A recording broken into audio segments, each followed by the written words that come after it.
तमाम में वहां लोग आ रहे हैं। बेहोश स्थिति में कितने लोग मरे हैं और क्या स्थिति है ये अभी पूरी पुष्टि नहीं हो पा रही है, लेकिन ये एक बड़ी संख्या हो सकती है। ये 40 से 50 की संख्या हो सकती है और ये अस्पतालों पीएससी, सीएससी, अलीगढ़, एटा तमाम जगह लिए यहाँ से डाइवर्ट किए जा रहे हैं इलाज के लिए। और इसमें से शमी, अभी इस वक्त वहां पर क्या स्थिति है और क्या लोग जो है वो कितनी संख्या में वहां पर पहुंचे हुए थे? भगदड़ मच गई इस दौरान लोगों को वहां पर बेहोश होने के बाद।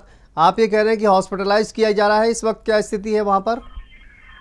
ये सब लोगों का हॉस्पिटलाइज किया जा रहा है और जिन लोगों का इलाज हो सकता है उनका इलाज भी किया जा रहा है। लोग बेहोश की स्थिति में है और लोग वहां पहुंच रहे हैं।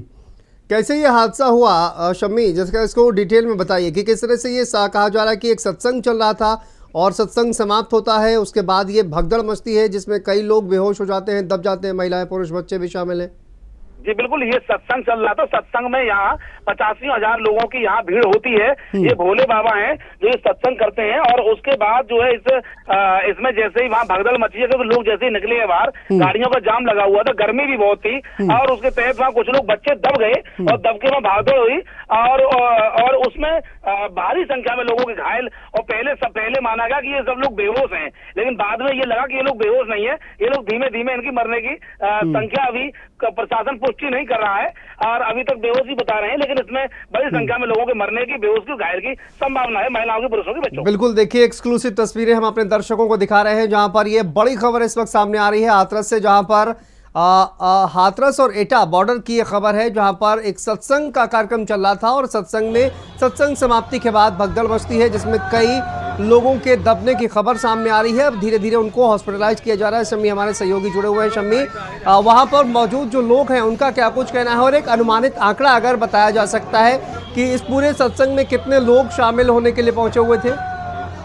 जरूर अनुमानित आंकड़ा ये है कि इसमें परमिशन दी गई है, उतनी ज्यादा नहीं है, लेकिन इसमें संख्या जो है कम से कम समझ सकते हैं कि इसमें 25 से 30 हजार लोग हो सकते हैं और कहा जा सकता है कि 30 से ज्यादा हजार भी लोग हो सकते हैं और इतनी बड़ी भीड़ यहाँ हमेशा रहती है।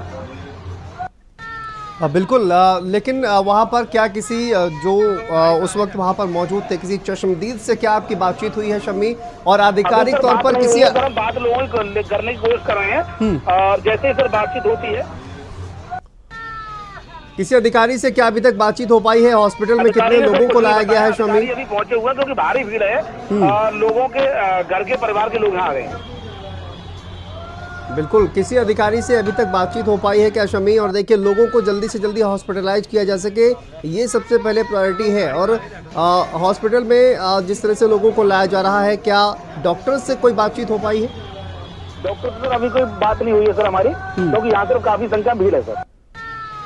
ठीक है, बाकी सर इसके कुछ एक्सक्लूसिव फुटेज आए हैं तो सर अभी सर आ रहे हैं सर। बिल्कुल, और तस्वीरें भी हम अपने दर्शकों को दिखा रहे हैं। ये भगदड़ जिसमें कई लोगों की मौत की आशंका जताई जा रही है, हाथरस से खबर है और देखिए लोगों को हॉस्पिटलाइज किया गया है। सत्संग का एक कार्यक्रम यहाँ पर चल रहा था और उसी दौरान ये भगदड़ यहाँ पर मच गई। शम्मी, भगदड़ मचने का कारण क्या रहा? क्या कोई अफवाह वहाँ पर उड़ाई गई या फिर क्या वजह रही कि लोग जो है वो इतनी ज़्यादा संख्या में पहुंचे थे और अचानक से भगदड़ मच गई? क्या वहाँ पर मैनेजमेंट जो पूरा सत्संग का कार्यक्रम था वो मैनेजमेंट सही नहीं किया गया था या फिर क्या वजह रही? बात सर यहाँ से धीमे धीमे लोग निकल रहे थे क्योंकि बहुत भारी संख्या में लोग थे, इसलिए सर ये घटना यहाँ हो गई। गर्मी बहुत ज्यादा थी और यहाँ लोगों को समुचित इलाज नहीं मिला। यहाँ जैसे ही लोग निकले हैं तो गर्मी बहुत ज्यादा थी, एक साथ लोग यहाँ से भागे हैं धीमे धीमे। संख्या इतनी बड़ी थी कि रास्ता छोटी थी तो उसकी वजह से सर लोग एक दूसरे के ऊपर चढ़ते गए और लोग दब गए। पहले समझा जाए कि ये बेहोश हो गए, तो गर्मी की वजह से बेहोश हुए और उसमें भागदौड़ मची लोगों के अंदर। ठीक है, आप शम्मी बने रहिए हमारे साथ। संजीव हमारे सहयोगी जुड़ गए हैं एटा से। संजीव, क्या कुछ जानकारी है आपके पास? ये जो हादसा बताया जा रहा है, सत्संग हुआ और उसके समापन के बाद भगदड़ हुई, क्या कुछ जानकारी सामने आ रही है?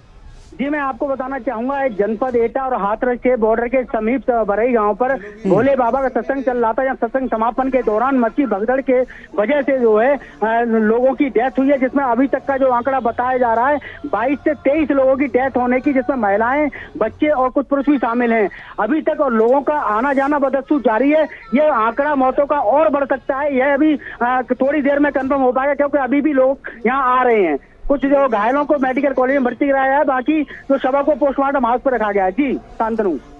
संजीव, ये बहुत बड़ा आंकड़ा आप बता रहे हैं कि देखिए 22 से 23 लोग जो है उन्होंने अपनी जान गंवाई है, लेकिन आधिकारिक तौर पर इसकी पुष्टि होती है नहीं होती है। लेकिन संजीव, इतना बड़ा हादसा कैसे हो गया? इतने बड़े कार्यक्रम का वहां पर आयोजन किया गया था, किसी भी तरह की सुरक्षा के इंतजाम वहां पर नहीं थे क्या? और कहा जा रहा है कि देखिए 20 से 25-30 हजार लोग जो है वो इस कार्यक्रम में शामिल होने के लिए पहुंचे हुए थे, इस सत्संग में शामिल होने के लिए पहुंचे हुए थे, तो क्या किसी तरह के इंतजाम वहां पर नहीं किए गए थे? और एक ही एग्जिट डोर था जिसकी वजह से ये कहा जा रहा है कि वहां पर लोग जब निकले तो वहां पर भगदड़ मच गई।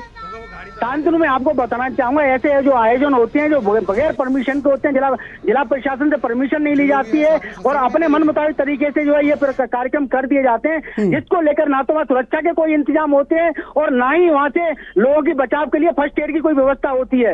ऐसे में जो भगदड़ मची थी, इस भगदड़ में जो 23 लोगों की मौत हुई है उसका खामियाजा या तो वहाँ के जिला प्रशासन को भुगतना चाहिए या जिसके द्वारा जो आयोजन करता है उनके इसका जो खामियाजा भरना पड़ेगा। तो आखिर क्या ये बहुत बड़ी बात है जिसमें 23 लोगों की डेथ अभी तक हो चुकी है और ये आंकड़ा आगे बढ़ भी सकता है। एक बहुत बड़ी ये मतलब प्रदेश के लिए, देश के लिए बहुत बड़ी घटना है। लगभग यहाँ चीत्कार मचा हुआ है, हृदय विदारक घटना है। आखिर ऐसे आयोजन होते ही क्यों हैं और बगैर परमिशन क्यों होते हैं? जी शांतनु। बिल्कुल, और देखिए आप ये कहा जा रहा है कि यहाँ पर 25 से 30 हजार लोग पहुंचे हुए थे, तो इतने बड़ी संख्या में जब लोग यहाँ पर पहुंचते हैं तो क्या कुछ इस तरह के कार्यक्रम के लिए भी परमिशन नहीं ली गई थी? किसने ये कार्यक्रम आयोजित किया संजीव, और परमिशन आखिर इस कार्यक्रम की क्यों नहीं ली गई? शांतनु, मैं आपको बताना चाहूंगा, इस तरीके के जो आयोजन होते हैं धार्मिक स्थिति को देखते हुए इस पर लोग ज्यादा गौर नहीं करते हैं और जिसकी वजह से ऐसे हादसे हो जाते हैं। अभी हादसा हुआ है तो जिला प्रशासन भी एक्टिव दिखाई पड़ेगा, पुलिस भी एक्टिव दिखाई पड़ेगी। आखिर हादसे होने के बाद ही ऐसे लोग क्यों जागते हैं? इन पर जो है पहले से क्यों नहीं इस पर कड़ाई से पालन होता है? नियम सबके लिए बराबर हो, चाहे धार्मिक आयोजन होना हो या प्राइवेट आयोजन हो, नियमों के अनुसार ही सारी व्यवस्थाएं होनी चाहिए। आखिर जब हादसे होते हैं उसके बाद अधिकारी जाते हैं, नेता जाते हैं, आखिर इन 23 मौतों का जिम्मेदार कौन है? बिल्कुल, एक बड़ा सवाल है संजीव कि आखिर इन तमाम लोगों जो हताहत हुए हैं, हादसे का शिकार हुए हैं, उनका जिम्मेदार आखिर कौन है? लेकिन सवाल तो ये भी है कि जो आयोजन करता है, क्या उनको जो लोग वहां पर पहुंचेंगे उनकी सुरक्षा की उनको कोई चिंता नहीं है, कोई फिक्र नहीं है, कोई जिम्मेदारी उनकी नहीं बनती है क्या? और किस तरह से सुरक्षा के इंतजाम उनके किए जाएं? क्या इसको लेकर पुलिस को इन्फॉर्म करना चाहिए, नहीं करना चाहिए, या परमिशन लेनी चाहिए? ये सब बातों का ख्याल रखना भी तो उनकी जिम्मेदारी है। उसके बावजूद ये बड़ा हादसा हो गया। जी शांतनु, में यही वजह है, सबसे बड़ी बात यह है कि क्षेत्रीय थाना भी होता है, अधिकारी भी होते हैं, प्रशासनिक अधिकारी भी बैठे हुए होते हैं, जो कि सरकार से एक मोटी जो है इनको सैलरी मिलती है। अगर किस बात के लिए सैलरी मिलती है? जन सुरक्षा को लेकर सैलरी मिलती है, तो वो सारी चीजें हैं कहाँ? क्या सिर्फ वो है घटना के समय ही जो है एक्टिव होती हैं, या घटना से पहले क्यों नहीं इन चीजों पर फोकस किया जाता है? जब हादसे होते हैं तभी प्रशासन भी जाता है, नेता भी जाते हैं, सरकार भी जागती है। सबसे बड़ा सवाल यह है कि जब ये हादसा हो गया है, इसमें क्या किसको जिम्मेदार माना जाएगा? और इससे एक बहुत कठोर कार्रवाई, सख्त कार्रवाई की जरूरत है। बिल्कुल, देखिए जो भी जिम्मेदार है इसके लिए, जिसने परमिशन नहीं ली है वो, और जिसने जानबूझकर ये कार्यक्रम होने दिया बिना किसी सुरक्षा उपकरण के, उसको भी जिम्मेदार उतना ही माना जाना चाहिए। लेकिन संजीव, इस वक्त अगर हम देखें तो घटनास्थल पर क्या तस्वीर नजर आ रही है और वहां पर जो भगदड़ मची हुई थी, कहा जा रहा है कि देखिए सैकड़ों लोग जो है वो इस हादसे में दब गए, बेहोश हो गए, तो अभी वहां पर क्या स्थिति है इस वक्त? शांतनु, इस समय मैं एटा मेडिकल कॉलेज पर हूँ, घटना स्थल पर मैं नहीं हूँ, क्योंकि यहाँ बॉडियां आ रही हैं, घायल आ रहे हैं, इन सबको मेडिकल कॉलेज में एडमिट कराया जा रहा है और यहीं पर जो है लोगों की जो डेथ बॉडी है वो भी इधर ही आ रही हैं। तो मैं इस समय घटना स्थल पर नहीं हूँ, मैं मेडिकल कॉलेज में हूँ, एटा मेडिकल कॉलेज में, जहाँ से पूरी अपडेट आपको बता रहा हूँ, जिसमें 23 लोगों की डेथ बॉडी अभी तक आ चुकी है और कुछ लोग घायल हैं, वो हॉस्पिटल में भर्ती हैं। तो सबसे बड़ा सवाल यही है, आखिरकार भारत समाचार यह पूछ रहा है लगातार, ऐसे आयोजन की अनुमति किसने दी?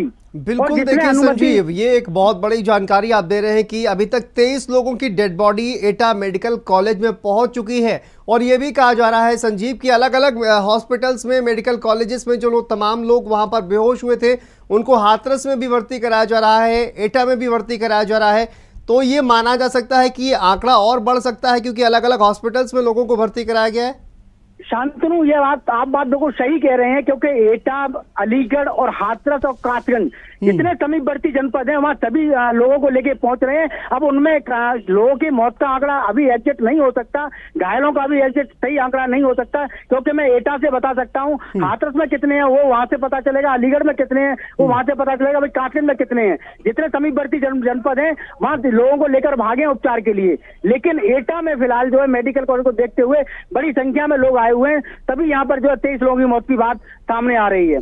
जी शांतनु। बिल्कुल संजीव, देखिए बड़ा कार्यक्रम है और जाहिर है ये कार्यक्रम पहली बार नहीं हो रहा होगा, तो ऐसे में ये जो कार्यक्रम है इसमें शामिल होने के लिए कहाँ कहाँ से लोग पहुंचते हैं, आसपास के जिलों से लोग पहुंचते हैं, क्या इसको लेकर कोई जानकारी मिल पा रही है? जो तमाम लोग पहुंचे हुए थे कहाँ के रहने वाले हैं, जो घायल हुए हैं उनको लेकर? शांतनु, मैं आपको बताना चाहूंगा, जो भोले बाबा बोले जाते हैं जिनके सत्संग में लोग पहुंचते हैं, एटा के पटियाली के पास बहादुरगढ़ जो है, सॉरी कासगंज जनपद का बहादुरगढ़ जो है गांव है, वहां पर ये रहते हैं और इनके अनुयायी जो है एटा, हाथरस, फिरोजाबाद, आगरा, अलीगढ़, गाजियाबाद, फिरोजाबाद, यानी कि पूरे पश्चिमी उत्तर प्रदेश सहित आसपास के काफी जनपदों से लोग यहाँ आते हैं, इसमें हजारों की संख्या में भीड़ होती है। जी शांतनु। बिल्कुल, और देखिए बड़ी संख्या में लोग इस सत्संग के कार्यक्रम में शामिल होने के लिए पहुंचते हैं और बड़ी संख्या में लोग पहुंचते हैं, लेकिन उसी तरह के सुरक्षा का इंतजाम जो है वो नहीं किए गए थे, कहीं ना कहीं परमिशन भी नहीं ली गई थी और इसी वजह से ये बड़ा हादसा हो गया। संजीव, लेकिन अभी तक आपने बताया कि क्या वहाँ पर जो लोग हैं उनके परिजनों से कोई मुलाकात आपकी हो पाई है, कोई बातचीत हो पाई है, जो लोग जो है चश्मदीद कहा जाए कि इस पूरे हादसे के वक्त वहाँ पर मौजूद थे?